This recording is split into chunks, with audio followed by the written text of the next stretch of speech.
Amigos de La Plática, buenas tardes. Es un gusto saludarlos a través de la frecuencia La Plática desde Houston, Texas. Me acompaña en estudio Roxy Hernández de la Juventud del FMLN, que está abriéndose paso en la política salvadoreña, con quien vamos a conversar sobre diferentes temas relacionados con la política partidaria del Salvador, de las elecciones internas del partido FMLN que se aproximan en el próximo, si no me equivoco, 12 de julio. No sé si ha cambiado esa fecha, ya lo vamos Die- a averiguar. 19.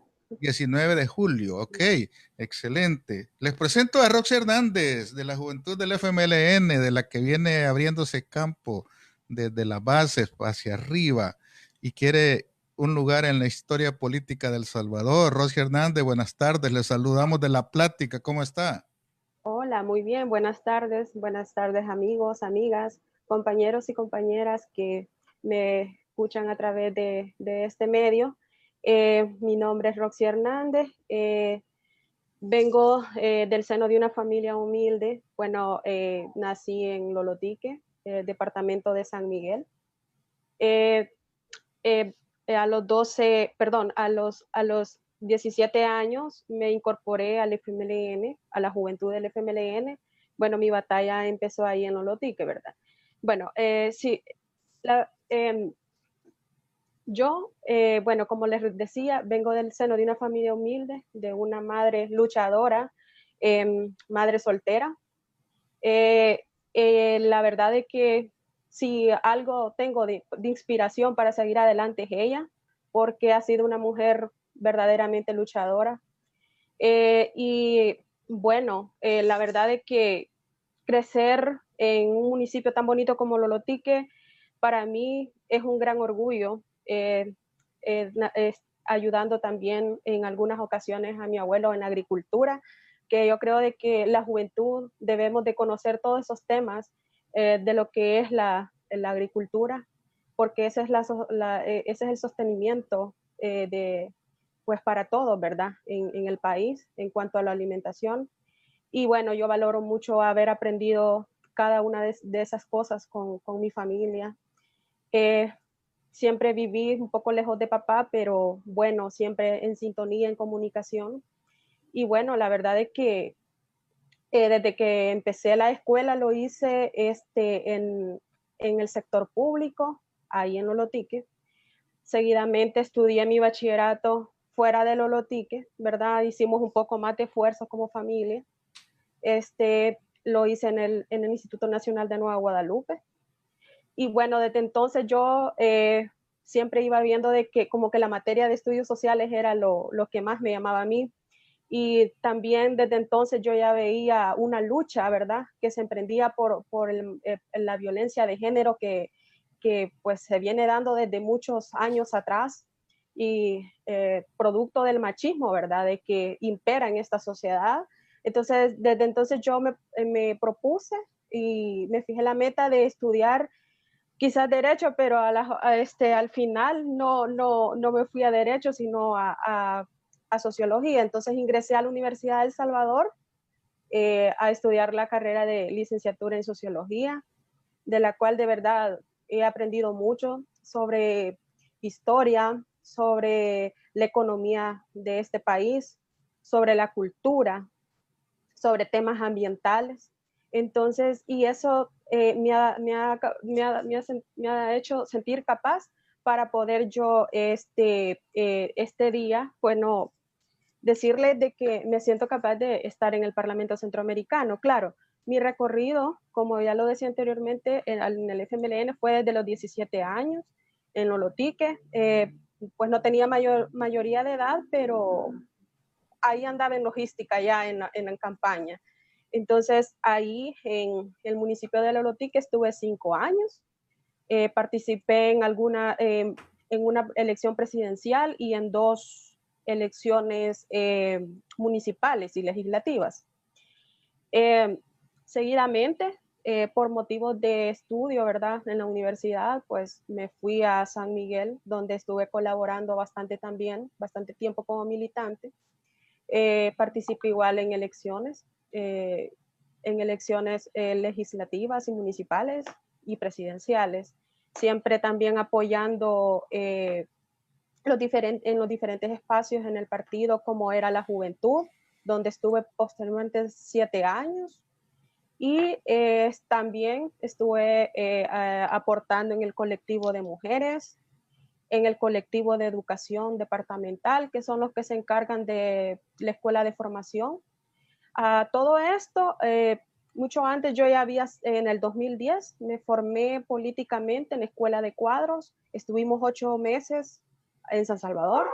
Bueno, me trasladaba de San Miguel a San Salvador, hacíamos el esfuerzo de venir a formarnos, ¿verdad? Entonces, y así, bueno, también tuve participación con Misión Milagro, estuve ayudando bastante de lleno a la coordinación, ¿verdad? Donde pues, si ustedes más o menos saben un poco del tema, la verdad es que se contribuyó mucho. Es un proyecto grande que el gobierno venezolano, pues en su momento, es un gran legado que nuestro comandante Hugo Chávez dejó de ayudar a los pueblos latinoamericanos, los pueblos más pobres. Entonces, bueno, es una experiencia muy bonita porque pues me di cuenta del gran humanismo que existió siempre de Venezuela a El Salvador. Solo con el hecho de correr con todos los gastos para esas personas que se trasladaban hasta Venezuela, cubrir gastos de viaje, de estadía, comida, todo, operación gratis. Entonces, para mí es un gran aporte que Venezuela le dio a El Salvador y que creo que como salvadoreños tenemos que reconocer esa gran labor, ¿verdad? Que ese gran espíritu humanista que siempre tuvo Venezuela para con El Salvador y con el resto de pueblos de América Latina. Bueno, seguidamente también comentar que estuve participando en lo que fue el trabajo con los veteranos de guerra. Como ustedes saben, que ellos han venido luchando, ¿verdad? Por digamos, ser un poco reconocidos, ¿verdad? Porque, bueno, hay muchos compañeros y compañeras veteranos de guerra que en la guerra lo perdieron todo, su familia, hijos, todo. Y en lo particular sí me sentí mal en escuchar algunas anécdotas de algunos compañeros y compañeras, ¿verdad? De que lo perdieron todo y que hoy por hoy viven a veces hasta de la caridad de los vecinos, de los amigos. Entonces yo creo de que el sector es uno de los más, digamos, destacados y que nosotros debemos, como partido, debemos de darle prioridad. Entonces, yo tengo un poco de experiencia en trabajo con ellos, haciendo censos. Entonces, es así como yo he participado en eso y también aportar de que 3 años de militancia aquí en San Salvador, cuando me vine a finalizar la carrera de Sociología a la Universidad de El Salvador, acá en el municipio de San Salvador, me incorporé en la campaña interna de presidencial, directamente ayudando al compañero y exministro de Obras Públicas, Gerson Martínez. Bueno, estuve ayudando en lo que fue asistencia y agenda. Seguidamente, el siguiente año, estuve contribuyendo a lo que fue a lo que fue a lo que fue el plan de gobierno de Hugo Martínez, perdón, los nervios porque es primera vez que estoy ahí. Estuve ayudando mucho en eso, en la implementación del plan de gobierno de Hugo Martínez. Y bueno, eso es un poco de mi aporte que yo he dado en el partido, ¿verdad? Y el recorrido que he tenido desde que, pues, le decía, tenía 17 años, me incorporé, son 14 años de estar como militante en el partido. Y bueno, para mí ha sido una gran experiencia. Yo creo de que la vida me ha puesto personas en el camino de las cuales yo he aprendido mucho. Y la verdad es que también con apoyo partidario y todo siempre lo he tenido, no me puedo quejar. Y pues hoy por hoy mi conocimiento y todo se lo debo bastante también al FMLN. Mira, Roxy, a mí me alegra de sobremanera que los jóvenes tomen parte importante en la política, porque al fin y al cabo el futuro lo van a construir los jóvenes. En materia política es importante una formación que les permita tener esos conocimientos históricos para que tengan una idea clara de qué es lo que se puede cambiar en la vida. ¿Qué es lo que te motivó a meterte en política? ¿Tienes algunos familiares que ya vienen adelante de ti en la parte política o eres la única dentro del grupo? Bueno, para ser sincera, bueno, tenía un tío político que era uno de los integrantes de la directiva de ahí del municipio de Lolotique. Y me acuerdo de que, bueno, en ese entonces yo estaba en bachillerato cuando él me decía, mira, incorpórate a la juventud, van a ver estas actividades y eso, ¿verdad? Entonces me motivaba. Entonces, y bueno, así fue como yo me incorporé al FMLN. Quizás de momento lo hacíamos más por estar conviviendo con jóvenes, lo hacíamos más digamos, por salir un poco de la rutina, ¿verdad? De estar en casa, estudio y eso. Pero a medida fueron pasando los años, le fui encontrando el sentido de estar ahí en el FMLN, el sentido de lucha. A medida fue pasando los años, me di cuenta cómo surgió el FMLN, que sabemos de que es un proyecto histórico que surge de la organización del pueblo, ¿verdad? Entonces, que luchó por tener hoy lo que hoy tenemos, nuestras libertades, nuestros derechos, que pues anteriormente pues habían sido pisoteados por una derecha nefasta. Entonces, así fue como yo le fui encontrando el sentido y bueno, y eso contó también la formación que tuve. Yo creo que después de una formación política, un joven queda ya un poco más claro con las ideas, ¿verdad? De lo que significa estar ahí, el sentido de lucha. Y pues eso más que todo, ¿verdad? Mucho se le achaca al FMLN que abandonó al sector veteranos y eso yo no lo tengo como muy claro. Tú que estuviste en la parte cerca del gremio de veteranos, ¿es eso cierto? Sí, quizás yo reconozco que como FMLN pues hemos tenido nuestras fallas, pero la verdad es que no es algo que digamos no podamos enmendar. En un determinado momento quizás no se le dio prioridad al sector de veteranos de guerra, pero al final sí, o sea, se tomó en cuenta, se logró bueno, que los veteranos recibieran un pequeño incentivo ahí mensual, ¿verdad? Para su subsistencia, porque también es de decir de que la mayoría de veteranos de guerra viven de la agricultura, viven de los pocos ingresos que pueden ellos tener diario. Es una vida un poco difícil, la verdad. Solo el que no hemos estado ahí en territorio viendo la vida, o sea, viendo así realmente cómo ellos viven, no podemos también, ¿verdad?, tener la misma conciencia. Pero en realidad sí, yo creo de que como partido hemos cometido errores y eh, hoy por hoy o sí se está tomando en cuenta al sector veteranos de guerra. Bueno, actualmente hay un poco de traba en cuanto a la cuota que se les da y eso ya no es efectivamente por el FMLN, sino que por el gobierno actual, de que pues ha poco retenido eso y ahorita hay una lucha constante de los veteranos de guerra porque o sea, porque se les ha reconocido siempre esa cuota de que por el cual se luchó en los últimos años.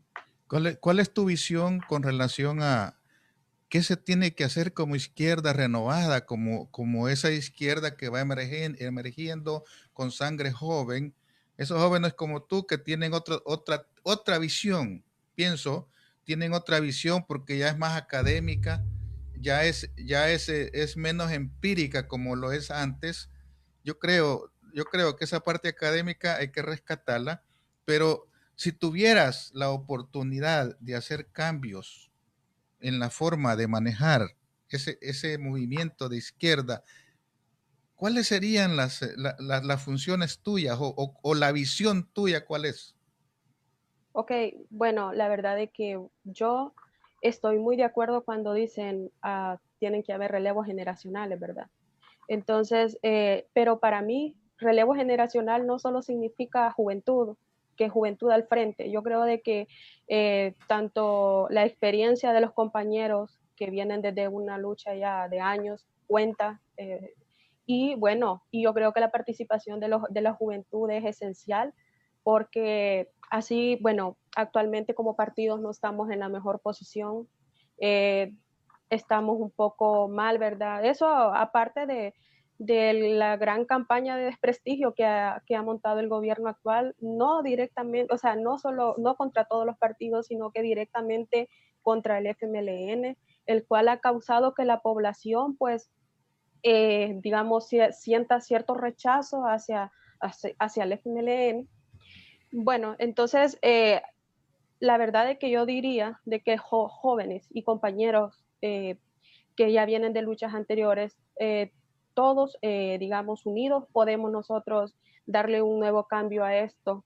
Yo creo de que sí, nosotros con nuestras acciones podemos hacer y recuperar la confianza en el pueblo salvadoreño, ya de que el FMLN ha sido uno de los partidos políticos que ha luchado y que ha estado siempre al frente en pro del pueblo salvadoreño. Sabemos de que el FMLN, y lo voy a decir así, mucha gente no lo reconoce, pero el FMLN en su gobierno, bueno, hemos hecho mucho, programas sociales, programas que han beneficiado allá hasta el último rincón del Salvador, hasta el lugar más lejano. En, yo lo veo así porque tal vez no es lo mismo que lo diga alguien de clase media, que lo perciba alguien de clase media, a alguien que lo perciba que venimos de abajo. Eh, la verdad es que en lo personal, cuando yo estudié, jamás recibí un paquete escolar, jamás yo me acuerdo de que las condiciones fueron paupérrimas, mi escuelita era de varas de maicillo, cuando yo iniciaba el primer grado. Y hoy bueno, desde la llegada del FMLN, pues vimos un gran cambio, los paquetes escolares que fueron de gran ayuda para todas esas personas que de escasos recursos que a veces no podían mandar a sus hijos, ¿verdad? Por falta de dinero, por falta de dinero y no le podían comprar los útiles a sus hijos. Entonces, eso es una gran ayuda y un gran aporte que el gobierno ha dado. Las nuevas escuelas que se construyeron, hubo un gran aporte al sector de educación, hubo un gran aporte al sector de agricultura, al sector salud, se hicieron hospitales, aunque hoy lo niegan y quieran eh, tapar el sol con un dedo, como dice el dicho, pero yo creo que las obras hablan por sí solas, ¿verdad? Entonces, se hicieron muchos hospitales de la cual hoy por hoy, en esta crisis que estamos enfrentando, están sirviendo mucho. Y aunque lo quieran opacar, las cosas son así, las obras hablan por sí solas. Entonces yo creo y considero de que como partido vamos a hacer el esfuerzo por seguir en la lucha, por seguir siempre eh, luchando a favor del pueblo salvadoreño, y bueno, nuestro trabajo lo dirá prácticamente todo, ¿verdad? Esos cambios que tenemos que hacer, porque es lógico que tienen que haber cambios en el cual ya la población tenga una nueva perspectiva para el FMLN, ya vea de que sí, o sea, estamos poco a poco enmendando algunos errores. Y bueno, yo creo de que esa es la visión más que todo, ¿verdad? Y yo creo que como joven yo me siento realmente motivada a participar, y yo sé de que pues estoy frente a unos compañeros que tienen un potencial muy grande, pero como juventud y por lo que el partido está atravesando ahorita es importante que nosotros también eh, entremos ya directamente a la lucha a favor del pueblo salvadoreño. ¿Tú estás en qué nivel académico te encuentras? Actualmente estoy en proceso de grado perdón, en proceso de graduación de licenciatura en sociología. En sociología se aprende mucho de la realidad nacional, ¿verdad? Sí, Se sí, estudian bastante. fenómenos, se estudian fenómenos sociales. Sí, Es importante que la gente que nos está viendo conozca de ti tu visión de la realidad nacional, porque no es lo mismo que yo le pregunte a una persona que vive en Estados Unidos y que viaja una vez al año a El Salvador y cree que esa es la realidad salvadoreña, o que solo claro, se informa a través de las redes, que solo se informa a través de Facebook y viaja a El Salvador, y solo llega al aeropuerto y llega a un McDonald's o llega ¿qué te puedo decir? A la ciudad capital, a un hotel o a un hotel de San Miguel, pero no conoce las entrañas del país que se llama Lolotí, que esos cantoncitos de, de calles polvosas todavía llenas, sí, que son de barro, ¿sí? Donde para llegar al cantón tenés que incluso arrollarte los los pantalones, pantalones, porque si no te pegan los zapatos en el barro. sí, La gente que no ha ido a esos cantones, la realidad que se vive en los cantones, un antes y un después del FMLN, una persona como tú que estudiaste sociología y que iban a tareas de campo a diferentes partes del país, tiene una visión diferente a un viajero, ¿verdad? exacto, correcto. Cuál es el mensaje que le puedes transmitir a una persona sobre la realidad nacional, pero no la realidad nacional de las redes sociales, no la realidad nacional de los canales de televisión, sino la realidad de esa gente que apenas tiene una tortilla para comer un día y mañana no sabe? Esa realidad que ustedes la viven, ¿por qué? Porque tú no eres de la ciudad Así es, y tienes que ir a ver a esos cantoncitos donde la clínica más cercana está como a 10 kilómetros y que tienen que llevar a la gente enferma en hamacas todavía. Esa gente, esa gente tiene una visión diferente a la que tienen los que solo pasan en las redes sociales. es Cuéntale a la correcto. gente, por favor. Es correcto. Bueno, hablando de realidad nacional, bueno, actualmente, ¿verdad? Pues pasamos por una crisis que ha venido a cambiar pues al mundo entero. Nuestro país, que es un país con una tasa alta de pobreza a nivel de América Latina, pues quizás estamos sufriendo un poco más la situación porque en realidad, como usted decía, no es lo mismo lo que la ciudad, ¿verdad? La gente que tiene sus ingresos seguros, allá al pueblito, donde la gente pues a duras penas sobrevive tal vez de los cultivos que ellos siembran, sobreviven de lo poco que venden, de lo que cosechan. Es una situación bastante muy difícil, la verdad.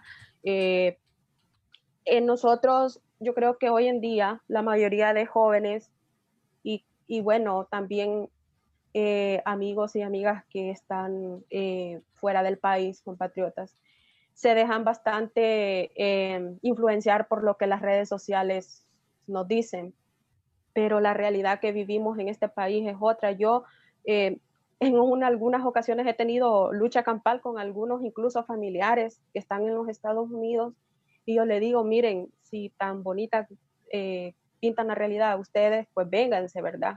Vénganse, yo creo que si se fueron fue por algo. Entonces, la verdad es que ahorita la situación es muy difícil. Eh, Apenas, ¿verdad? Ya, íbamos un poco superándonos en cuanto a la economía y bueno, con esto que ha pasado, pues la economía se ha venido abajo. Eh, Hay cosas que los medios no dicen y que yo creo de que estas son la forma de cómo decirlo, la verdad. Actualmente, la mayoría de empresas privadas y también de instituciones públicas han hecho despidos masivos de empleados. ¿Y qué significa eso? Significa más pobreza, ¿verdad? Significa más agudización de la pobreza en este país. Entonces, Repítale a la gente que nos está viendo, dígale, si te gusta la realidad que palpas en las redes, vente a vivir a Lolotique, dígale. sí, no, la verdad que yo creo de que no se dejen influenciar por lo que dicen los medios de comunicación. Actualmente, pues a nivel mundial, tenemos una crisis de desinformación en la cual la mayoría de las noticias que pasan pues son falsas. También tenemos a un gobierno que pues jamás te va a decir la verdad de lo que pasa realmente en este país, sobre las injusticias que han habido incluso durante esta emergencia. Y yo creo de que debemos de indagar más, debemos de pensar más, ¿verdad? Debemos de consultar por diferentes, digamos, tipos de informaciones, no solamente por lo que pueda decir un personaje, ¿verdad? En específico. Y sí, te digo, si tanto piensas que la realidad es bonita como te la pintan algunos medios, te invito a que vengas y vayas allá a territorio y date cuenta de la pobreza extrema que hay Hay gente que en va todo el como país. turista, hay gente que va como turista y cree que la realidad es como cuando a usted le venden un anuncio de McDonald's, ¿verdad? Que le Sí, venden sí, una sí. hamburguesa bien rica, así bien jugosa, y que da hasta hambre cuando usted la mira, y que se mira la hamburguesa grande y bien fresquita, pero cuando usted ya va al lugar a comprarla, La realidad es otra. la realidad es otra, aquella carne dura, sin sabor, aquello que no tiene sentido comparado con el anuncio que le venden por ahí, ¿verdad? Otros. ¿Esa es la realidad que la gente quiere vivir? ¿O esa es la Es, realidad que la gente se deja que le digan? Porque eso sucede. Yo incluso con muchos compatriotas les digo, bueno, la realidad tuya, esa es la que tú crees. Es la realidad la que tú crees, no es la verdad, sino la que crees. sí, Porque yo no digo que El Salvador no está mal, yo no digo que El Salvador no puede tener cosas buenas, pero no es la realidad que te pintan. No es esa realidad donde solo se vive una vez, cuando vas allá a un cantoncillo de allá por Chirilagua, ¿verdad? Donde te ujú, pican los zancudos. No es esa misma realidad que la gente palpa cuando se va al hotel Sheraton, o se va al hotel Hilton, o se va al hotel, ¿cómo le llaman? El hotel de San Miguel. Este, um, Trópico híjole, se me Inn. escapa. El Trop, Trópico Inn de San Miguel, y es una realidad diferente a la que vive la gente que vive allá por la zona de, ¿cómo le llaman? Esas colonias marginales de San Miguel. No es la misma realidad así, que irse a sí. vivir a un cantoncito. Jamás va a ser igual. La gente pregunta, mira, ¿y qué es lo que usted como precandidata a un puesto tan importante le puede ofrecer a la población? Por supuesto. Bueno, yo la verdad me comprometo a trabajar directamente en pro del pueblo salvadoreño. Para mí, bueno, hay temas de importancia a nivel regional y bueno, mencionar que por la crisis que estamos pasando, yo creo de que El Salvador necesita digamos, de gente que trabaje, que esté al frente de un organismo como es el Parlamento Centroamericano, porque, digamos, solo articulando una lucha entre la región podemos sacar adelante estos países. Como lo decía anteriormente, la región centroamericana pues se componen de países, digamos, con una tasa de pobreza muy alta y por lo que ahorita estamos pasando, esto va a ser más difícil. Entonces, hay temas, aparte del COVID-19, hay temas también de importancia por el cual hay que trabajar mucho. Y bueno, uno de ellos es, ¿verdad?, la contaminación ambiental, el cambio climático, ¿verdad? Eh, yo creo de que son muchas las temáticas por las que nosotros podemos trabajar desde el Parlamento. Y yo creo de que sería bueno de que hubiera, como lo había dicho, una articulación entre países de la región para poder salir adelante, sobre todo de esta crisis que hoy en día estamos enfrentando y que los más golpeados directamente somos los países más pobres de lo que es la región centroamericana. Entonces, yo siempre he tenido ese espíritu de lucha desde que estaba pues pequeña y la verdad es que hoy por hoy sé que el pueblo necesita jóvenes jóvenes con aguerridos, jóvenes con todo ese entusiasmo, con toda esa energía para trabajar en pro del pueblo salvadoreño. Yo creo que sobre todo eso es lo que más me ha motivado.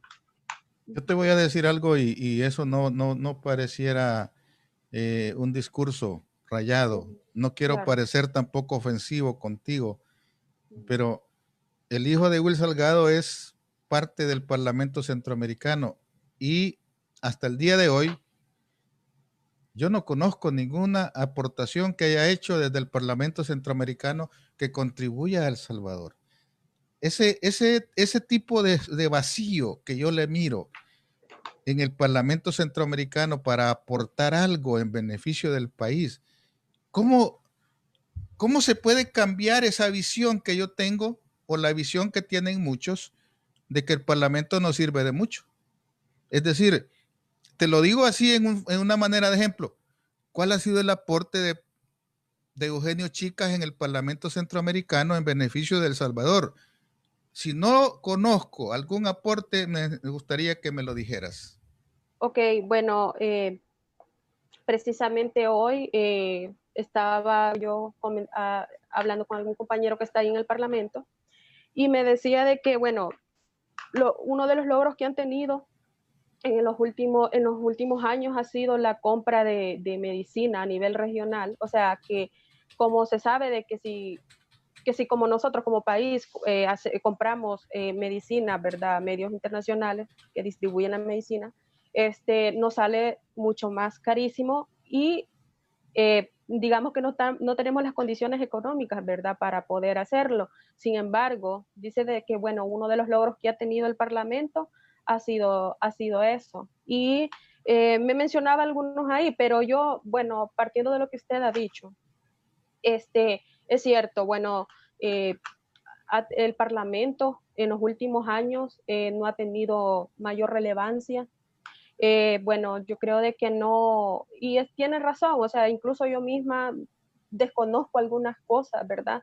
De lo que supuestamente se ha venido haciendo en el Parlamento y la imagen prácticamente está botada, al grado de que muchos gobiernos están pidiendo que lo cierren, ¿verdad?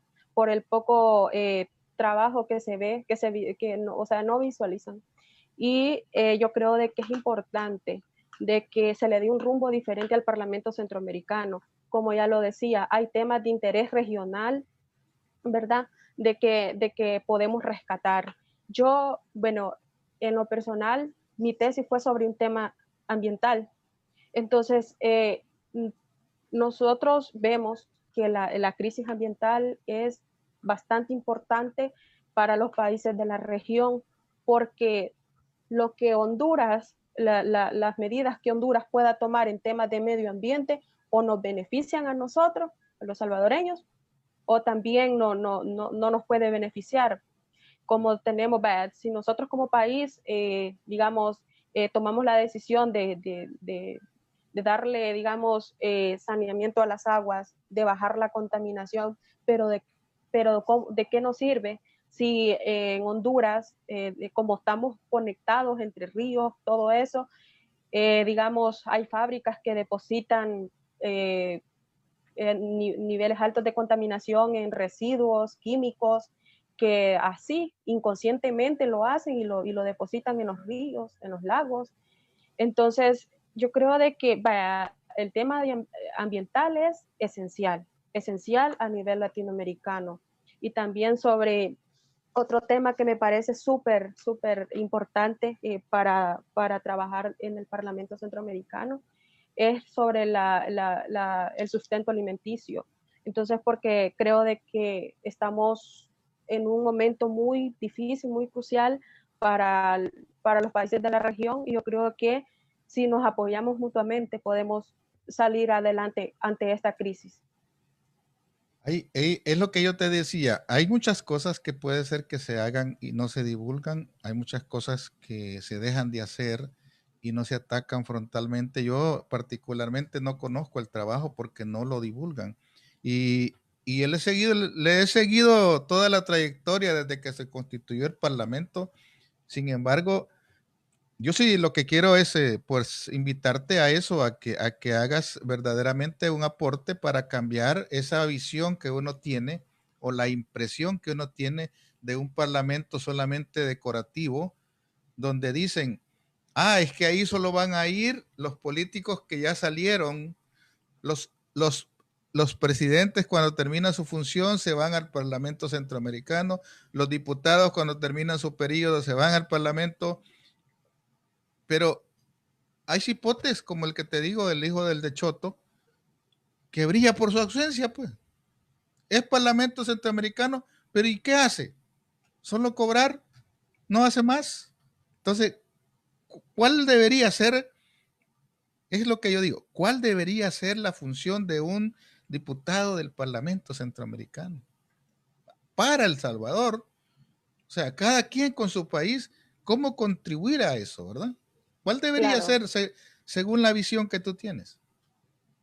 Bueno, como te lo decía anteriormente, yo creo que lo primordial aquí es ver, digamos, los temas de mayor relevancia del país y los que nosotros podemos, digamos, tomar en cuenta para trabajarlo desde el Parlamento Centroamericano y dar solución, ¿verdad? Entonces, como tú decías, hay jóvenes que se han incorporado años anteriores al Parlamento y no se le ve mayor trabajo, pero también no sabemos con qué visiones ellos iban ahí, ¿verdad? Si con visión de solo de irse a sentar y no hacer nada y recibir un salario, a diferencia de muchos jóvenes que llevamos una visión diferente, que es una visión de trabajar para el pueblo, ¿verdad? Entonces yo creo de que nosotros debemos de trabajar mucho por el pueblo salvadoreño, sobre todo esos temas que te mencioné, ¿verdad? Como lo es los temas ambientales, de cambio climático, el factor económico que también es determinante en la región centroamericana. Y, o sea, nosotros realmente trabajaríamos directamente con este tipo de temas que sabemos de que ya en una praxis pues va a beneficiar al pueblo salvadoreño, ¿verdad? Porque ese es el objetivo ante todo esto, trabajar y luchar para solventar algunos problemas que como país nosotros pues estamos pasando. Y como te decía, no es lo mismo que lo veamos desde la comodidad de casa, ¿verdad? A que lo veamos ya estando en territorio. Yo creo de que la experiencia en un joven cuenta también para ver cómo se destaca en el trabajo. Y bueno, sabemos de que muchos pues solo han sido elegidos porque es hijo de, o tiene dinero o algo así. Entonces, pero muy diferente a los que de verdad venimos desde abajo y que venimos con ese espíritu de lucha y con ese espíritu de querer servirle al pueblo salvadoreño. Y ahí es donde pienso de que se debería enfocar las baterías, porque sí hay que cambiar una realidad. Porque hay un sueño dorado desde los años 60, ¿verdad? De aquella famosa integración centroamericana, pero de que ni siquiera la Secretaría de Integración ha podido conseguirla hasta la fecha. ¿Tú crees que el Parlamento puede ayudar en algo para esa integración o crees que es un elemento siempre decorativo? Pues yo creo de que sí, sí podría volver a reintegrarse. Yo creo que solo es cuestión de que digamos, todos estén en sintonía de querer hacerlo, porque si no hay voluntad también no se puede hacer. Pero la idea es esa, digamos, unir a lo que es Centroamérica. Bueno, decirte que ahorita lo que compone la región, perdón, el Parlamento, solamente son 6 países, como lo es eh, Guatemala, El Salvador, Nicaragua, Panamá y República Dominicana. Costa Rica no entra ahí. Entonces, pero sin embargo se está luchando para que también se han incorporado otros países eh, cercanos, ¿verdad? Entonces, yo creo de que sí se puede lograr si hacemos un esfuerzo con el trabajo, yo creo que sí podríamos. Y bueno, dependiendo de también la integración, depende también de cómo se gestione ayuda internacional para los países más pobres, con los países que enfrentan, digamos, problemas más de pobreza. Entonces yo creo que sí puede ser posible, pero hay que trabajar muy duro para ello. En la historia de El Salvador ha habido demasiada resonancia, diría yo, porque se le achaca mucho al partido FMLN que mucha militancia se le fue por las malas decisiones. Ya dijiste que esa parte reconoces que hubo errores en el FMLN, pero ¿qué se está haciendo a nivel de dirección para tratar de cambiar eso?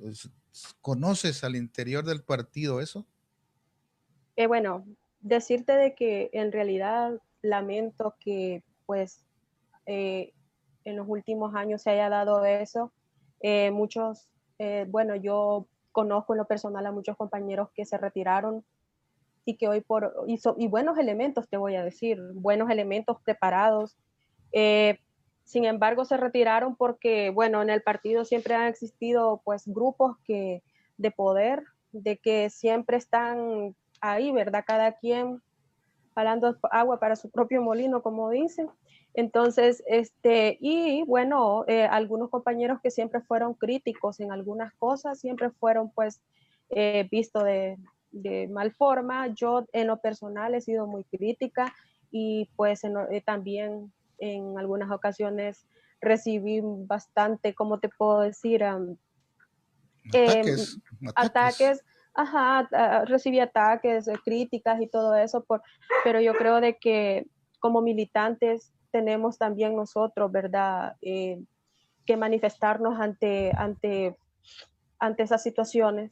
Y bueno, sí, es lamentable que muchos compañeros se fueron, unos se retiraron y no son parte de ningún partido político, y hay otros que sí, ¿verdad? Entonces, la verdad que yo creo de que sí, bueno, la actual dirección está trabajando muy duro eh, digamos, por erradicar esos problemas que se han venido dando desde años anteriores en el partido, y como prueba de ello son las nuevas elecciones que se han hecho de una forma, bueno, transparente. Bueno, te hablo de las elecciones internas que están próximas a este 19 de julio, y el proceso de inscripción, pues para mí ha sido uno de los mejores que han habido en los últimos años, porque todo es en base a los requisitos que llena la militancia. Pues en años anteriores, bueno, según eh, entendíamos que ahí o sea, si dependiendo del poder que se tenía, ¿verdad? Así también se podía participar ahí, no había muchos requisitos a llenar. En cambio, hoy sí, como militantes habían requisitos que llenar, años de militancia y aporte al partido. Entonces yo creo de que, y lo hicieron de una manera bastante democrática, ¿verdad? Entonces, y bueno, faltaría que ver con el proceso de las elecciones internas el 19 de julio, pero creo que sí, la dirección actual está haciendo un esfuerzo muy grande por, digamos, segmentar un poco los errores que como partido hemos venido sufriendo. ¿Quiénes son tus contendientes? Al Parlamento. ¿Sí? Bueno, la verdad es que en los últimos días he visto que se han dado a conocer varios, ¿verdad? Pero hasta donde yo tengo entendido, bueno, de San Miguel, de comentarle, que solo va mi persona y otro compañero que se llama Ismael, por el departamento. ¿Ismael Herrera? Bueno, No, no, no. se llama Ismael, se me olvida el nombre del compañero, pero del apellido, perdón, pero es Ujú. un compañero de Cesori, es un Ismael se compañero llama. Ujú. sí, Ismael. Él es un compañero de Cesori, ya con trayectoria larga en el partido también.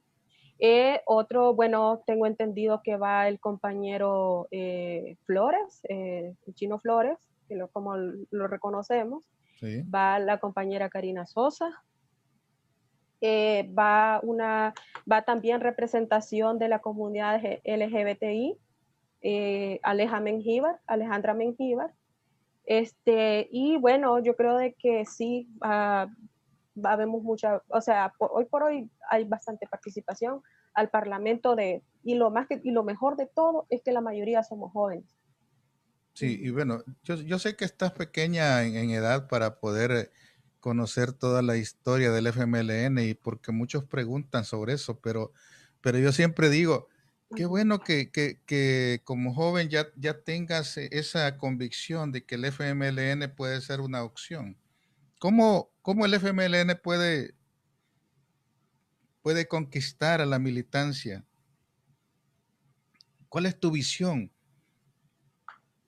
Yo creo que la mejor forma de cómo el FMLN puede conquistar a la militancia es primero rectificando los errores que se han cometido en el pasado, eh, digamos, volviendo a tener ese espíritu de lucha, porque yo creo que en años anteriores, pues los compañeros que estuvieron en esa lucha no se doblegaron ante nada, no tuvieron miedo, siempre tuvieron ese espíritu de lucha constante, ¿verdad? Y que sabían de que todo era afines a beneficios del pueblo salvadoreño, ¿verdad?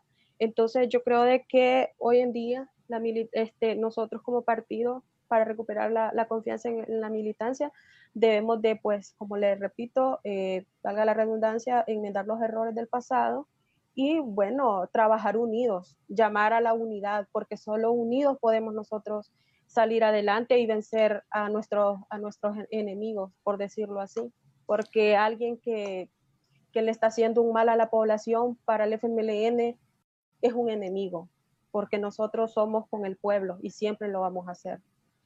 ¿Cuál es entonces hay una realidad en El Salvador que no podemos obviarla y no podemos dejar de comentarlas? Sí, ¿Cuál es la situación real de la pandemia en El Salvador? ¿Cómo está evolucionando? Que tú sepas.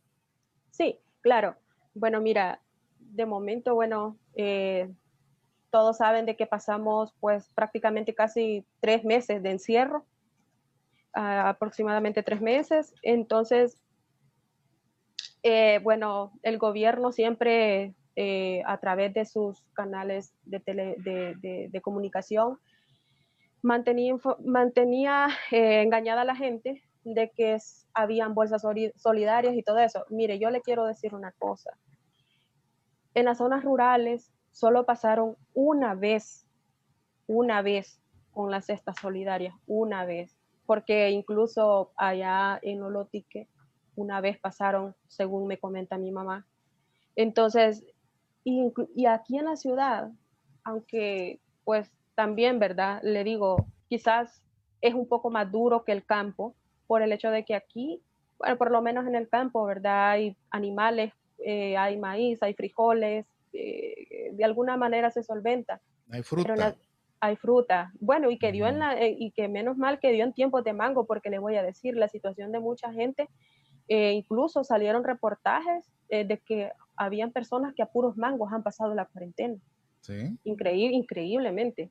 Entonces, y se quedaron esperando esa bolsa solidaria, pero es una bolsa solidaria que ni siquiera llenaba, como decirle así, los requisitos para la alimentación de una familia numerosa, por Dios, y es una bolsa que solo les podía durar 5 días, por mucho.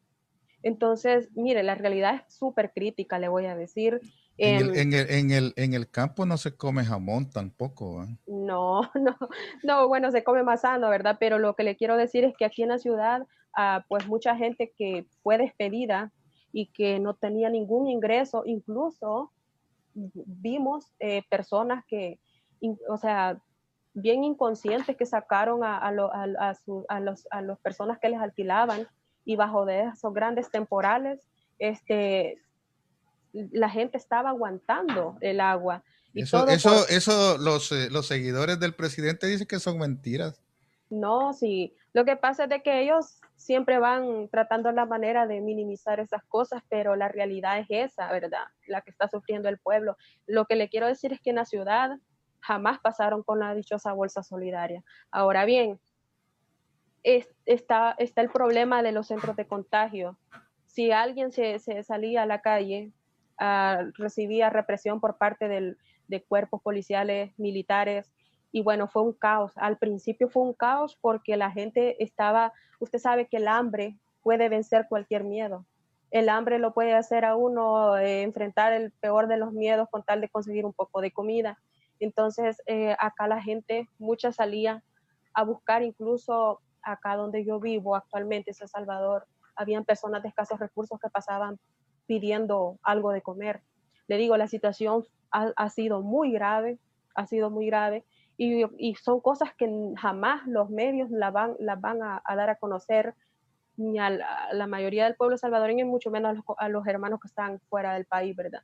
Entonces, pero sí, y bueno, le digo, los centros de contagio, todos los que agarraban porque salían a buscar qué comer, los metían a centros de contención y que directamente a contagiarse. La gente que venía de fuera del país, mucha gente venía sana, se contagió en esos lugares. Entonces, yo creo de que la situación ha sido bien difícil.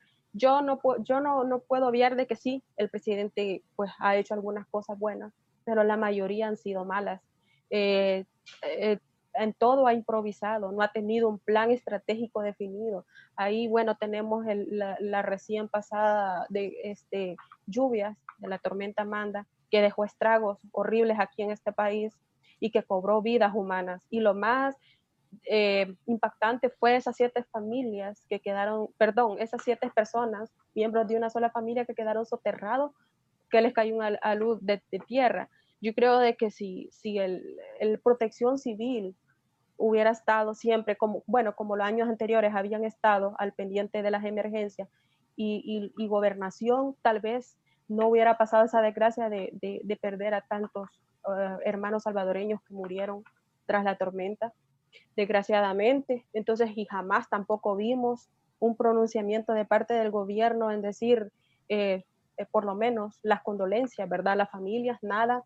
De verdad que yo creo que como país nos ha tocado enfrentar esta pandemia o sea, lastimosamente tenemos un gobierno que no ha sido capaz de poder sobrellevar las cosas, de poder solventar un poco la problemática. Yo creo que se ha enfocado más en estar en pleitos, en estar en contradicciones, que el mismo bienestar del pueblo salvadoreño. Entonces, estamos bastante mal. Ahorita apenas se va recuperando, bueno, reabriendo la economía. Algunas empresas ya empezaron a funcionar bajo las medidas siempre, pero bueno, ahí vemos también de que los contagiados actualmente son exagerados, o sea, son muchos. A diario los hospitales están colapsados.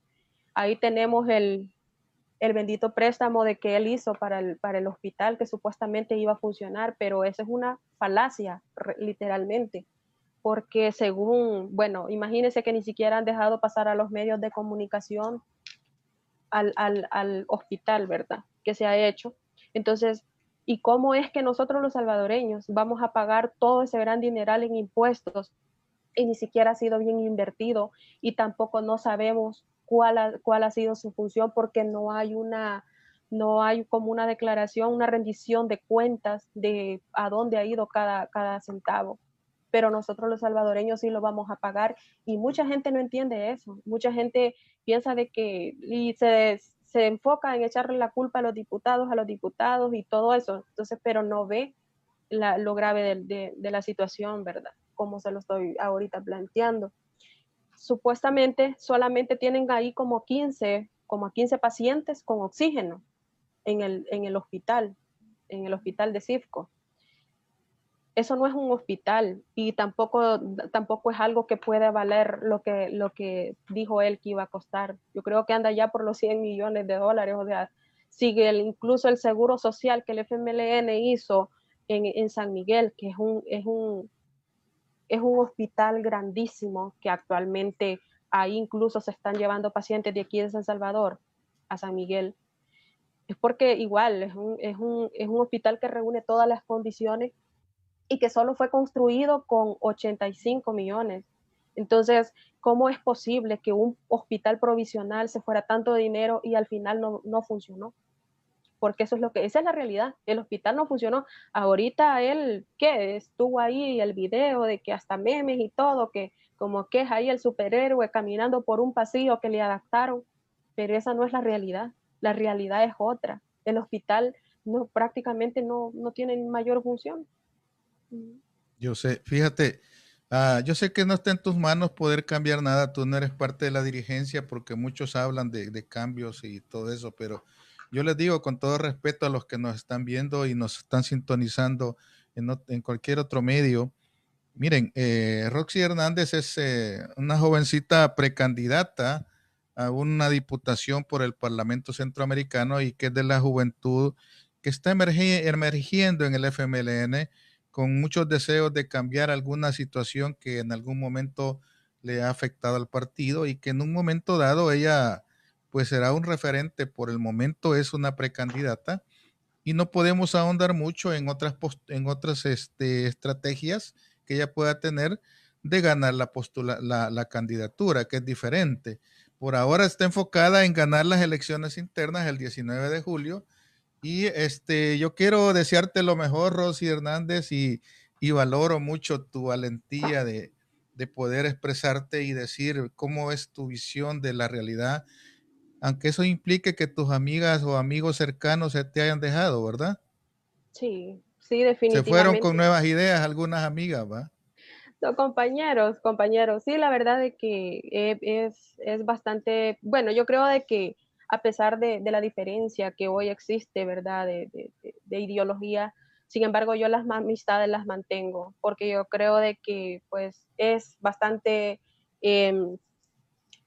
o sea, se valora mucho una amistad y yo creo de que independientemente de la ideología que tengamos, no podemos entrar en amistad y eso, ¿verdad?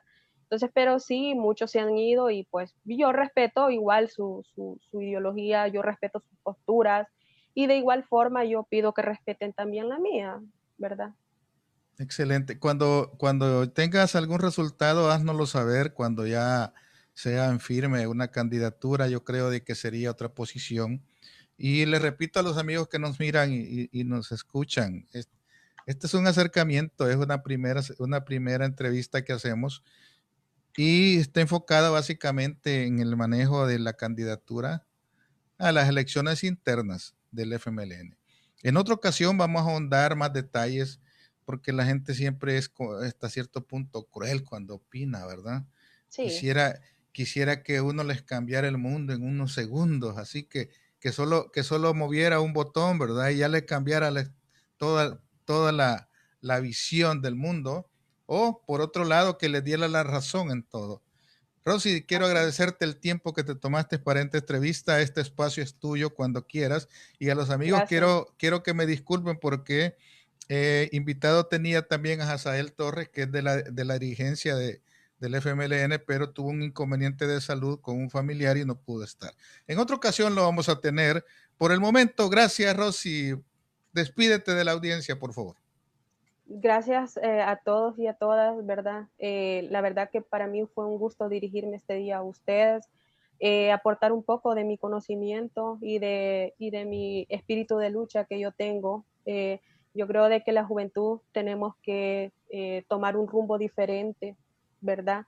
Que tenemos que aportar también a nuestro país desde distintos espacios y yo lo quiero hacer desde el Parlamento Centroamericano, ¿verdad? Entonces, de verdad, gracias y bueno, fue un gusto estar con ustedes. Excelente. Quiero agradecer a todas las personas que estuvieron con nosotros.